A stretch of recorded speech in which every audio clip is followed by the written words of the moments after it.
That's what I'm talking about. Chicago hardy fig.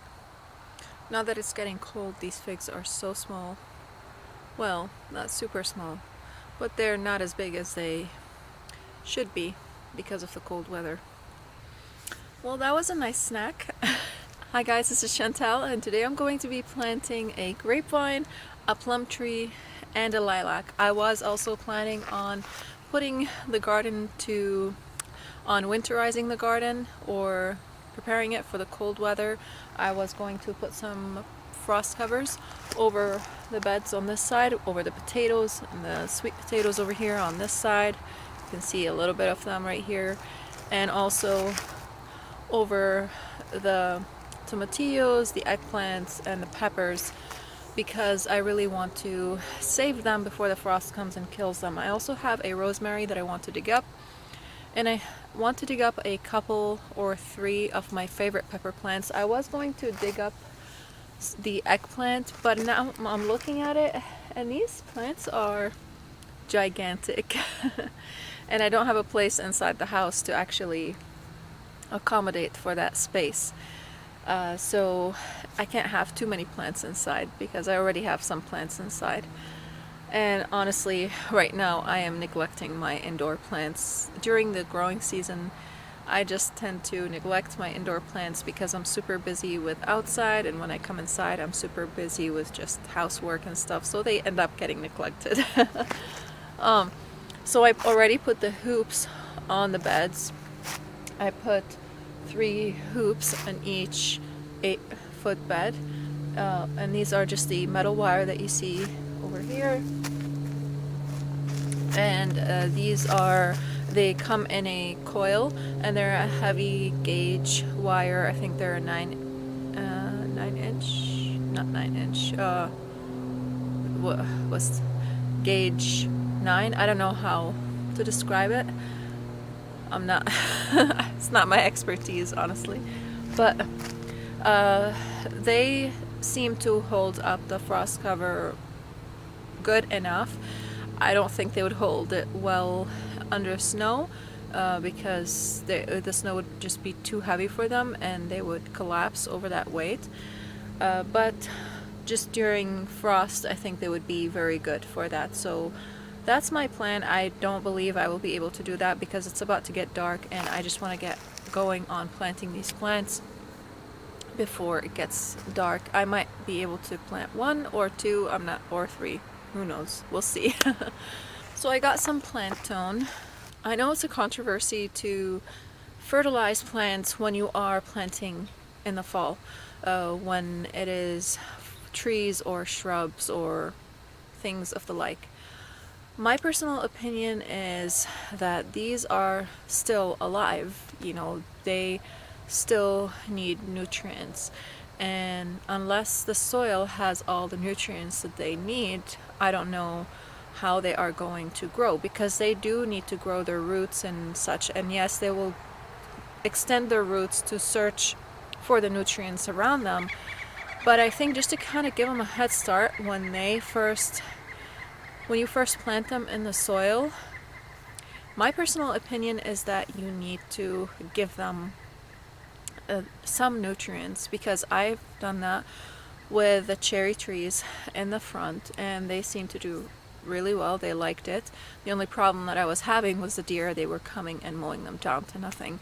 And then when we put fences around them, that protected them from the deer and stopped them from eating them. One of them is actually grew over the fence, and the deer would be able to come and eat it now if they want to. So I have to get a bigger fence, something that looks pretty, to put it around it, because it is in the front yard. And another thought of mine about trees is that when you burn wood, generally it is high in nitrogen. So the thought that only the leaves are the thing that takes the nitrogen, I believe, is wrong. I'm not a scientist, but how could the trunk and the branches have nitrogen in them if they don't take it in? And also, when they are taking in the nutrients to give it to the leaves, some of the nutrients is going to stay in the trunk as well. I don't believe that the structure of the tree or a shrub does not use nitrogen. I think this theory is wrong, and hey, prove me wrong. But I think that they do require some nitrogen, because why else would they produce nitrogen when you burn them? Where's the nitrogen coming from, unless there's a weird chemical reaction that's happening that is producing nitrogen? I think nitrogen is a base element. Am I wrong? Please correct me if I'm wrong. And if nitrogen is a base element, then it cannot be made by simply just through a chemical reaction. Is that true? I'm not sure. I need to look that up. Let me see. So nitrogen is an element. It doesn't need something else to create it. But if you have something that has nitrogen in it, you can produce a chemical reaction to extract the nitrogen from it. So over here, the chemistry of nitrogen, where is this? From chem.libertext.org. It says, in contrast to carbon, nitrogen undergoes only two important chemical reactions at room temperature. It reacts with metallic lithium to form lithium nitrate, and it is reduced to ammonia by certain microorganisms. And that's what the ammonia is, the smell that you get when you have a lot of nitrogen in your compost, and when it is being reduced, it creates that ammonia smell. And so basically, I think my theory is right, that the trunks and the roots would also need nitrogen to grow. So because of that, I was thinking that not providing the plant with any nitrogen whatsoever is probably not good, because it needs that nitrogen in order to give some vigor to the trunk and to the roots. And yes, the tree is quote-unquote dormant, but it's still trying to grow its roots. And when the spring season comes, it puts all its energy into growing its branches and its leaves. So I don't think that, again, I don't know if I said this already or not, I don't think that giving the plants no nitrogen when you are planting them, such as shrubs and trees, is good. You could give them phosphate, and you could give them potash and and sulfur if you need to acidify the soil. But again, I think they need nitrogen. That's my theory. So enough rambling. So basically, I'm saying all of this to say why I'm using the fertilizer at this point during the season. Right now it is, I think, October 1st. Yes, so today is October 1st, and it is chilly. I don't know, it's, I think, in the 60s or 50s, low 60s or high 50s, I'm not sure. Is it 50s? Okay, it's 61. So it is cold, and it's getting really cold at night. I've tried it before. It worked. From now on, I'm going to continue doing it. If a plant proves me wrong, then I'll see if I need to change. I'll keep trying with other plants and see if with the same type of plant, and see if they would respond the same. Maybe it's just that type of plant. Otherwise, again, I think they do need some fertilizer. Unless your soil is super fertile and you have been putting a lot of compost on it. So now let's go ahead and get this grapevine planted. And by the way, this is the Niagara grapevine, and I forgot whether grapevines prefer acidic or alkaline soil. I've done the research on it and I totally forgot, and right now I don't want to do it again because I don't want to waste time. I have to get it planted. If it needs a soil acidifier, then I'll provide it with that later on, maybe maybe after I plant it, and then it could work itself into the soil, and then when spring comes it will have some soil acidifier in there, and I'll add some more in the spring. So enough talking, let's get it planted. Over here in this bed I had some kale planted in here, and I cut it all up because it was plagued with aphids and I didn't want the problem to propagate, so I just cut it and gave it to the chickens, and they're having a blast there. I gave it to them yesterday. So right now I'm going to dig up the roots because I don't have my loppers, and I think just having the roots there close to that grapevine is just gonna be a little bit problematic for me to try and plant this grapevine. So that's what I'm gonna do first, and then we'll plant the grapevine.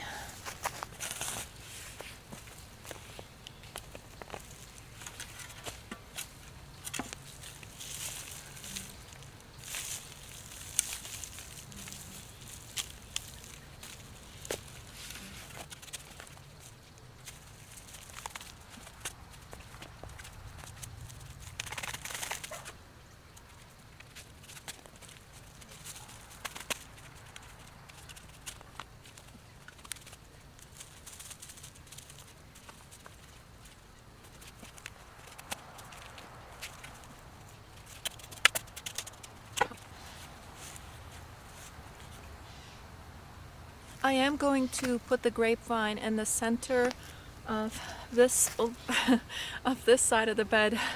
This way we could spread it out both ways and have it grow that way. Is that what we decided? I'm debating whether to do that. I think that might be better. This way the roots can sprawl in the bed. Now grapevines their roots can go down to 30 or 40 feet, something like that. So it's not going to stay in this raised bed, but it will have a lot of shallow roots. And I want those shallow roots to have an easy time in spreading, because on that side we have a piece of wood separating the two beds where you see where the zinnias are. So I think I'll put it in the middle and I'll have it spread in both directions. We will be having a grapevine on each of these beds, so eventually we'll have 4 grapevines. I want to try different varieties. I think I want 2 of these Niagara one because they're supposed to be good table grapes. I want one for jam, and another variety, I'm not sure yet what it will be, but we'll see once I find it. Then I'll show you guys and we can plant it together. I think this should be enough space because I will be putting metal posts in here and some metal wires, heavy gauge metal wires, so that this grapevine can climb on them. So I need some space in the back to have it to be able to manipulate it.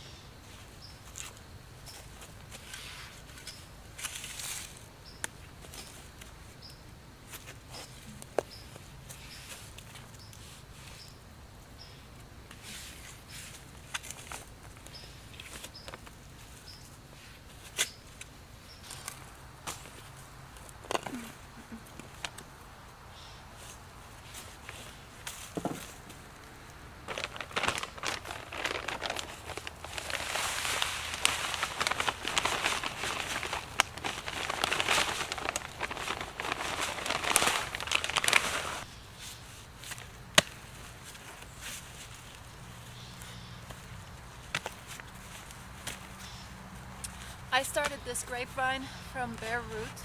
I got, I think, 3 of them from Tractor Supply, and only this one survived. I'm not sure what the deal is, but they were put in a warm environment inside a bag, and I think they needed to be in a cold environment in order to not allow them to grow, because I think they were just shocked, even though I started them inside. Because of the difference in temperature and humidity and all that, and they couldn't handle it. So this one though looks pretty good. It has a really good root system on it now. You can see, so let's get it in the ground.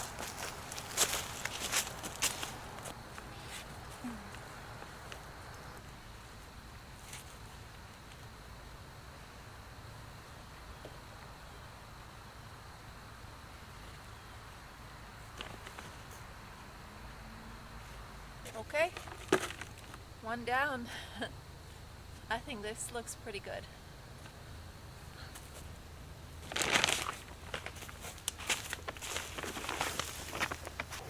So this right here is the Methley plum. I think that's how you say it, I'm not sure.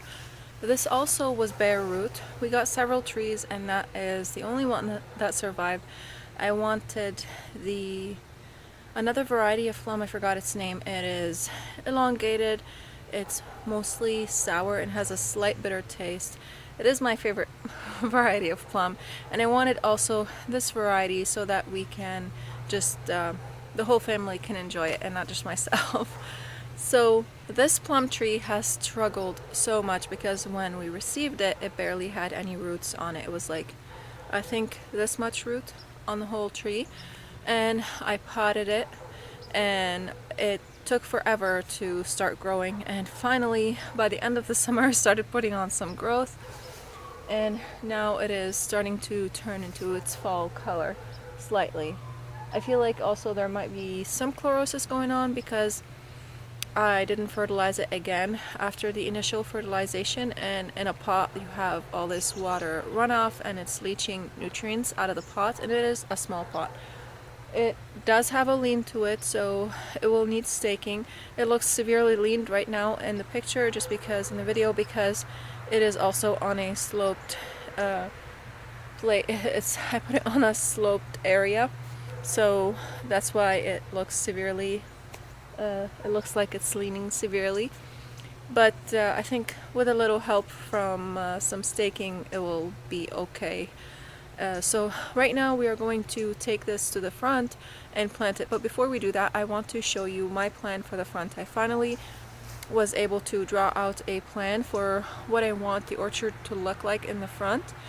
I did that in the summer after I did all my planting, and it turned out to be completely different than what I imagined it to be. And I really do like it, and that is because I was studying where the light was coming from, where the shade is coming from, and how many hours of light we were having versus how many hours of shade we were having in that area, and where do we have afternoon light versus afternoon shade. So I'm going to show you the plan right now and we'll talk about it a little bit. It's a rough sketch. So this right here is the front yard. It's not the full front yard, this is only half of it, and I have another page in the back that continues from where this one ended. So this is where our maple tree is, and I want to create a hedge around it, and I want to plant some stuff around and inside the hedge, and I think that would look very beautiful. And this might change in the future, so I'm not going to talk about it right now. I'll just mention that I was thinking of planting a walnut tree parallel to this one on the opposite side, but I think I'll have to study the light again after everything is planted and see if it is going to shade the trees that are going to be here. So if you've seen our front yard in the previous videos, then you would know that we have a hill where that slopes down to our driveway where our front yard is. So on the top of the hill, where the hill starts, this is where I want to plant these trees. So over here we have the 3 cherry trees, and then after the cherry trees I want to be planting the plum tree, and then it's going to be a line of trees from there, and then eventually some black lace elderberry at the end. And these are all going to be fruit trees, and the reason why I didn't plant them inside is like I was thinking in rows, is because we do get shade from the oak tree that's at the end of our property in the front yard, and also from some of the neighbors trees on the opposite side.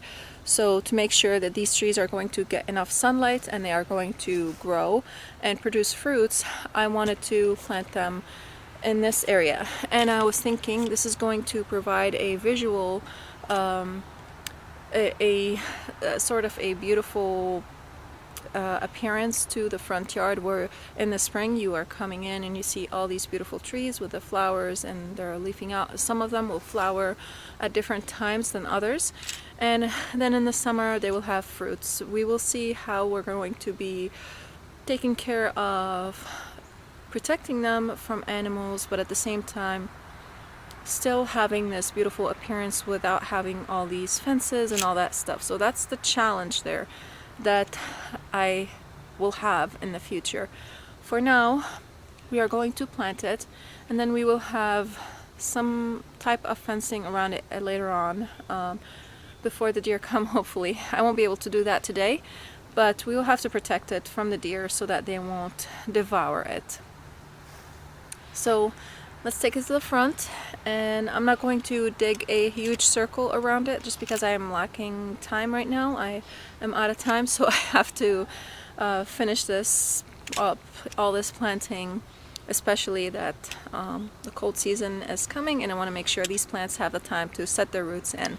And again, I'm going to treat it also with the plant tone, because tree tone has a lot more nitrogen than plant tone. Even though I did say that I believe that the plants do need nitrogen, I don't believe that they need tons of nitrogen. Now, I think tree tone might have an element that the plant tone does not have. But that's alright. I will fertilize it again in the spring, and I think it should be okay. So let's go ahead, take it to the front and get planting. So you can see the trees behind me and also the mess on the other side. Eventually I'll get to, I don't know when, but I'll get to it. It's really bad, but I really don't have the time, so I'll just have to live with it and look at it every day and feel terrible. But anyways, so I have the plum tree over here. It grows, it says on the tag, from 10 to 15 feet wide and tall, but I want to space it out to be 20 feet away from this cherry tree over here, because I want to make sure that those cherry trees would have enough sunlight, because as this tree grows, it is going to grow at a faster rate than the other trees, as you can tell already. And these cherry trees are dwarf cherry trees, so I want to make sure to give it enough space first to grow, and also to not shade the other trees so that they can continue to receive enough sunlight and produce for us, because ultimately that's the goal, along with having them look beautiful for us. Don't look at that side. just ignore it. Anyways, so right now I have a measuring tape with me, and I'm going to measure 20 feet from that cherry tree to this cherry tree, and I'm also going to measure from the driveway, or just kind of eyeball it to make it look sort of nice and not kind of off. It doesn't have to be necessarily the same distance from the driveway, because over here it looks like it starts to widen up a little bit on this side, so I'll have to kind of eyeball it.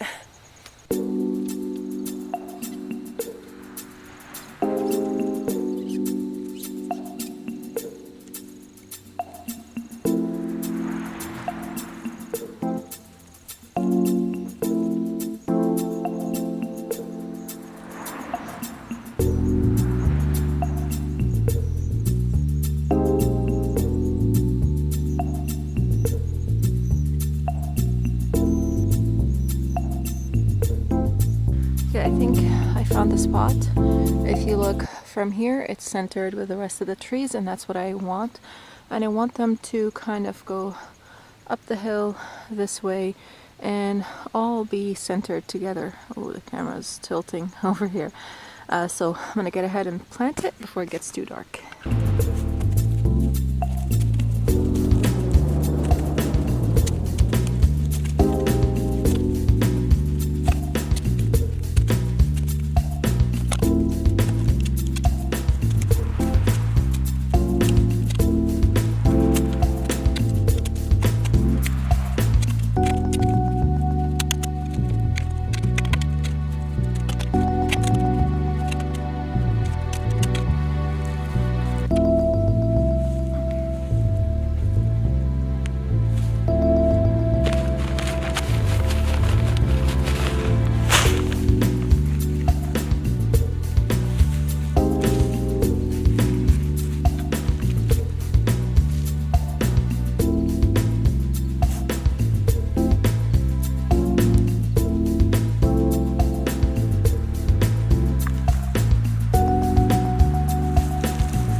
It is so dark.